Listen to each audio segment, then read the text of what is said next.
High friends, welcome back to my channel.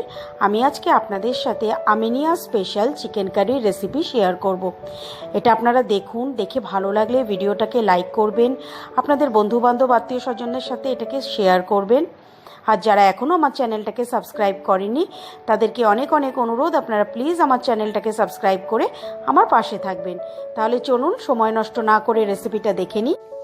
সবার প্রথমে আমাকে একটা ড্রাই স্পাইস তৈরি করে নিতে হবে। তার জন্য আমি এখানে ছোট্ট একটু জায়ফলের টুকরো নেব। জায়ফলটাকে ভেঙে অল্প একটু টুকরো নিয়ে নিয়েছি। 4টে ছোট এলাচ, 4টে লবঙ্গ, অল্প একটু জয়িত্রীর, একটু দারচিনির টুকরো, 1 টিস্পুনের মতো জিরে নেব, আর 1 টিস্পুন ধনে। এটাকে আমি খুব ভালো করে রোস্ট করে নিয়ে তারপর আমি এটা পাউডার করে নেব। মশলাটা আমার ড্রাই রোস্ট করা হয়ে গেছে। আমি এটাকে ঠান্ডা করে একটা পাউডার করে নেব।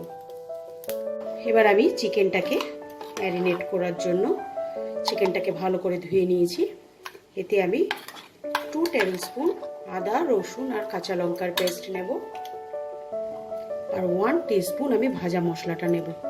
এই ভাজা মশলাটার স্মেলটা খুব উগ্র, তাই এটা অনেকটাই কম নেব। আমার এখানে 500 চিকেন আছে, তাই আমি এখানে 1 টিস্পুনের মতো নিয়েছি। আপনারা আন্দাজ মতো নেবেন। এবার এটাকে আমি 2 ঘন্টা ম্যারিনেট করে রেখে দেব। 2 ঘন্টা পর আমি ফিরে এসেছি। এবার এখানে আমি একটা কড়াই গরম করে এতে 4 টেবিল স্পুনের মতো আমি সর্ষের তেল দিয়ে দেবো। তেলটা গরম হয়ে গেছে। আমি এখানে একটা ডিম সেদ্ধ করে নিয়েছি। এই ডিমটা আমি একটু ভেজে নেব। ডিমটা হালকা করে আমি ভেজে নিয়ে আমি এটাকে তুলে নেব। এবার আমি এই তেলে নুন, হলুদ আর শুকনো লঙ্কা মাখিয়ে নেওয়া 4 পিস আলু, এটাকে আমি হালকা ফ্রাই করে নেব। আলুগুলোকে আমি তুলে নেব।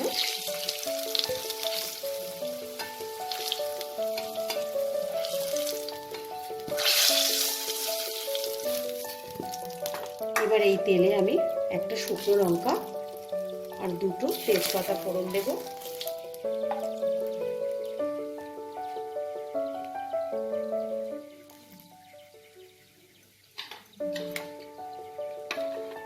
এবার আমি এই তেলে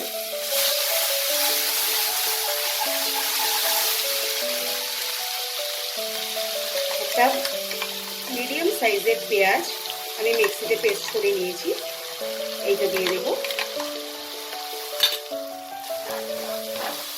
পেঁয়াজটাকে হালকা 2-3 মিনিট আমি ফ্রাই করব। পেঁয়াজটা আমার ফ্রাই করা হয়ে গেছে। এতে আমি 1 টেবিল স্পুন আদা, রসুন আর কাঁচা লঙ্কার পেস্ট আমি দিয়ে দেবো। এই আদা রসুনের পেস্টটাকেও ভালো করে তেলে নাড়াচাড়া করে নিতে হবে।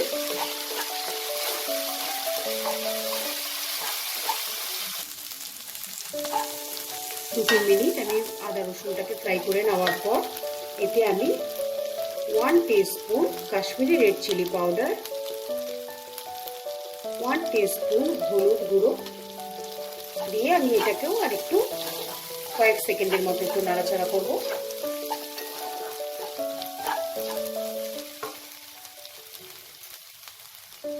এবার আমি এতে ম্যারিনেটেড চিকেনটা দিয়ে দেবো।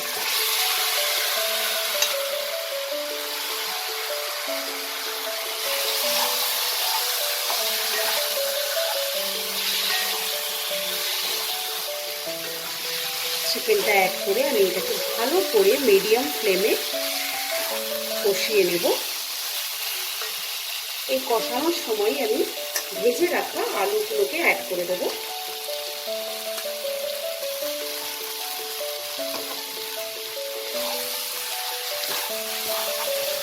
কষানোটা আমাকে পুরোটাই মিডিয়াম ফ্লেমে করতে হবে, স্লো টু মিডিয়াম ফ্লেমে।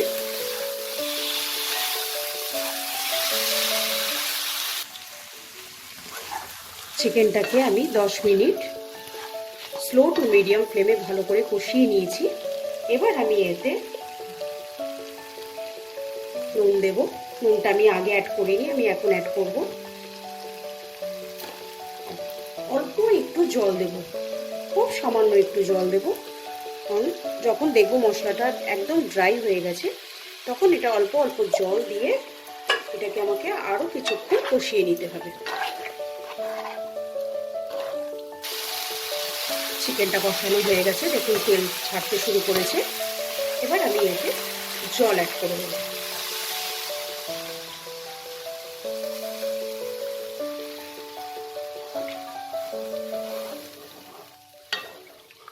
যতক্ষণ না আমার ঝোলটা ফুটবে ততক্ষণ আমাকে ওয়েট করতে হবে।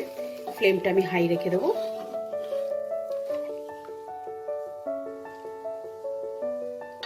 ঝোলটা আমার ফুটতে শুরু করেছে। এখন আমি কড়াইটাকে ঢেকে দিয়ে মিডিয়াম ফ্লেমে 5 থেকে 6 মিনিট আমি কুক করব। 6-7 মিনিট পর আমি ঢাকাটাকে খুলে নেব।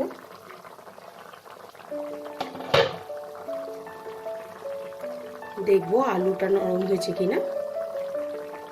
80%-এর মতো আলুটা আমার সেদ্ধ হয়ে গেছে। এবার আমি এতে লম্বা লম্বা করে কেটে নেওয়া একটা গাজর দিয়ে দেবো,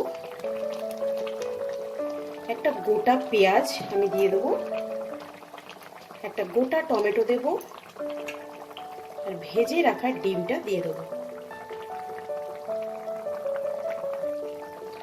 এগুলোকে ভালো করে ঝোলের মধ্যে চুবিয়ে দেবো।